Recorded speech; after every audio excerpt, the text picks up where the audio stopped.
एक गांव में हरिया नाम का एक आदमी अपनी पत्नी नीमा के साथ रहता था। हरिया का फलों का बहुत बड़ा बाग था। वो सुबह से अपने बाग में काम करता और शाम को घर लौट आता था। वो शहर जाकर अपने बाग के फल मंडी में बेचता और अच्छा खासा कमाता था। हरिया के घर में किसी चीज की कोई कमी नहीं थी। एक दिन हरिया हमेशा की तरह सुबह सुबह बाग में जा रहा था कि तभी उसकी पत्नी नीमा उसे आवाज देती है, अजी शाम को मेरे घर के लिए भी थोड़े से आम ले आना। ठीक है, ले आऊंगा आम। हरिया बाग में पहुंचता है तो वहाँ अच्छी खासी धूप हो रही होती है। हरिया एक बड़े से आम के पेड़ के नीचे एक चारपाई बिछा लेता है और उस पर बैठ जाता है। उस पेड़ पर बड़े ही पके हुए और बढ़िया आम लग रहे होते हैं। अरे वाह, क्या आम लगे हैं, इसके तो अच्छे पैसे मिलेंगे। एक काम करता हूँ, इसी में से नीमा के लिए आम ले जाऊंगा, वो बड़ी खुश होगी। हरिया पूरा दिन बाग में काम करता है और शाम को घर जाते वक्त उस पेड़ से कुछ बढ़िया बढ़िया आम तोड़कर रख लेता है। उसके बाद हरिया घर के लिए निकल पड़ता है। घर पहुंचकर हरिया नीमा को आवाज देता है, हाँ जी मैं आ गई, बताओ ना क्या लेकर आए हो। तुम्हारे पसंदीदा आम। आम? सच्ची? हाँ हाँ सच। चलो जल्दी से ठेले से आम निकाल लो, फिर आराम से खाने के साथ खाएंगे। नीमा जैसे ही थैले को खोलकर देखती है तो उसे बड़ा ही गुस्सा आता है। ये क्या है? अरे क्या हुआ भाग्यवान, क्यों गुस्सा हो रही हो? ऐसे खाए हुए आम देखकर कौन गुस्सा नहीं होगा। पूरा थैला बस गुठलियों से भरा पड़ा है। गुठलियों से? कैसी बात कर रही हो नीमा, मैं खुद ताजे ताजे बढ़िया आम तोड़ कर लाया हूँ, तो रास्ते में आते आते इन्हें कौन खा गया? वो मुझे क्या पता, अब मैं जा रही हूँ सोने, और दोबारा मेरे साथ ऐसा मजाक मत करना। हरिया को समझ ही नहीं आता कि आखिर थैले में रखे हुए आम गुठली कैसे बन गए। वो उस रात यही सोचते सोचते सो जाता है। अगले दिन जब वो सुबह उठकर फिर से अपने आम के बाग में जाता है, पूरा दिन वो बाग में काम करता है, फिर थककर उसी आम के पेड़ के नीचे चारपाई पर सो जाता है। पेड़ पर बैठी चुड़ैल गुस्से से हरिया को देखने लगती है। ये फिर आ गया मेरे आम लेने, ये चाहे कुछ भी कर ले पर मैं इसे बाग से एक भी आम नहीं ले जाने दूंगी। ये बाग मेरा है, बस मेरा। चुड़ैल पेड़ पर बैठी एक के बाद एक आम खाती रहती है और गुठली नीचे फेंकती रहती है। हरिया के आसपास काफी सारी गुठली इकट्ठा हो जाती है। चुड़ैल को आम इतने पसंद होते हैं कि वो आम खाना बंद नहीं करती। इस बार जब वो आम खाकर आम की गुठली नीचे फेंकती है तो वो सीधा हरिया के सिर पर जा लगती है। हरिया हड़बड़ाकर उठ जाता है। कौन है? कौन है? किसने मुझे मारा? हरिया इधर उधर देखता है तो उसे कोई भी नहीं दिखता, पर फिर उसकी नजर उसके आसपास पड़ी आम की गुठलियों पर जाती है। हरिया उन गुठलियों को देखकर बड़ा हैरान होता है। ये गुठलियाँ यहाँ कैसे आईं? अभी जब मैं यहाँ आराम करने लेटा था तब तो यहाँ एक भी गुठली नहीं थी, तो फिर अब ये कहाँ से आईं? कौन है जो मेरे बाग के आम खाकर मेरे ही पास गुठली फेंक कर गया है? और हिम्मत तो देखो जरा, गुठली मेरे मुंह पर मार कर गया है। जो भी है मैं उसे छोड़ूंगा नहीं। पागल आदमी, इसे कभी पता नहीं चलेगा ये किसका काम है। हरिया फिर से नीमा के लिए ताजे मीठे आम तोड़ने लगता है। चुड़ैल जब हरिया को आम तोड़ते देखती है तो उसे बड़ा गुस्सा आता है। वो गुस्से में लाल हो जाती है। इसकी फिर से हिम्मत हो गई जो मेरे आम लेकर जा रहा है। लगता है इस बार इसे अच्छा सबक सिखाना पड़ेगा। काफी आम हो गए हैं, चलो अब घर चलता हूँ, काफी देरी हो गई है।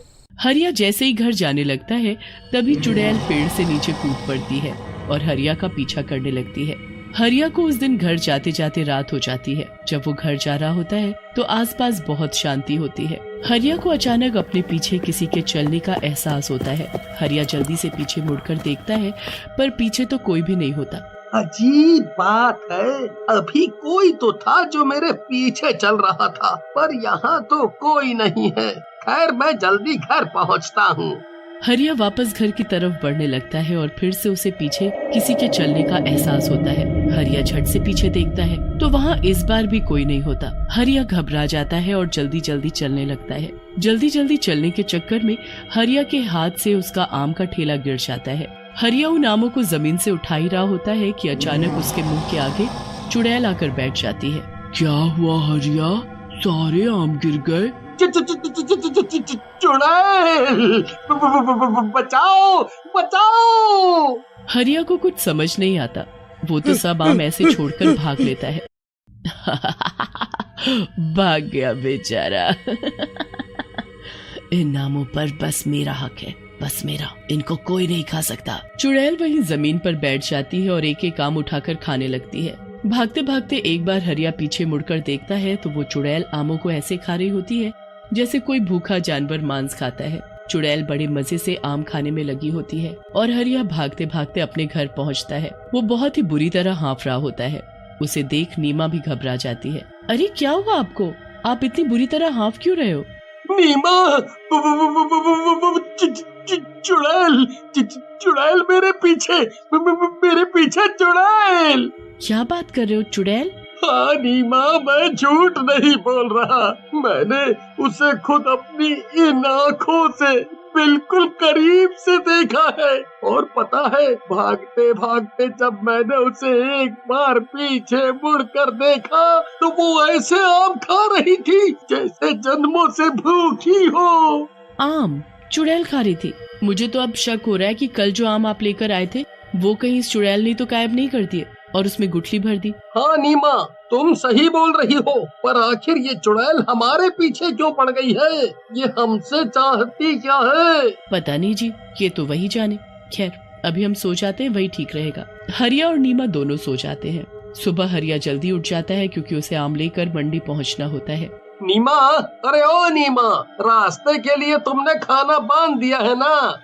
हाँ, मैंने सब रख दिया है। ठीक है, मैं पहले बाग में जा रहा हूँ, फिर आम तोड़कर उनको बाजार में शहर बेचने जाऊंगा। आते वक्त मुझे रात हो जाएगी तो तुम अपना ध्यान रखना।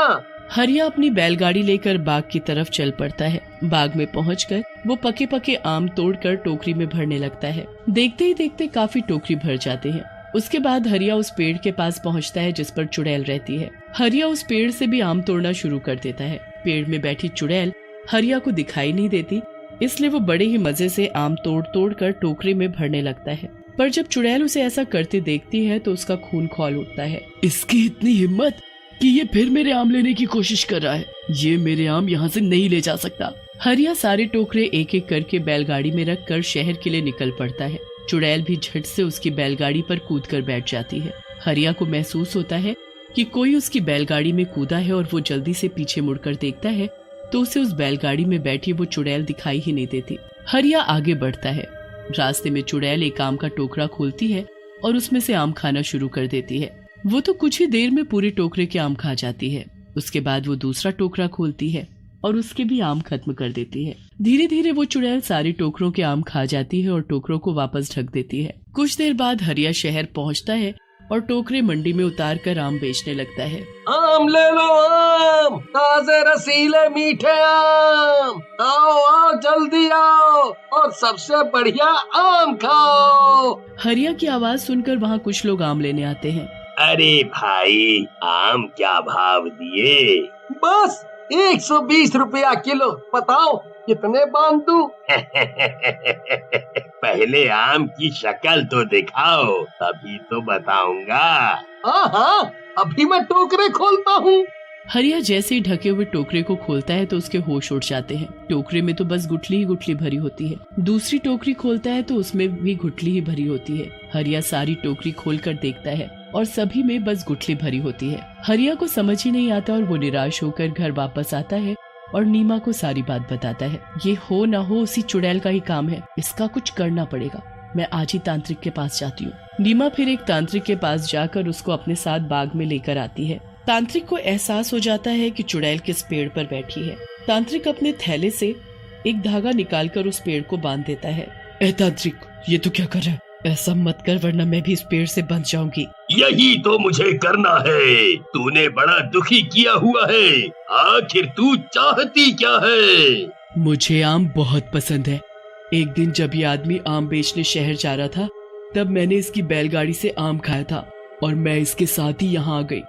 अब इन सब आमों पर मेरा हक है।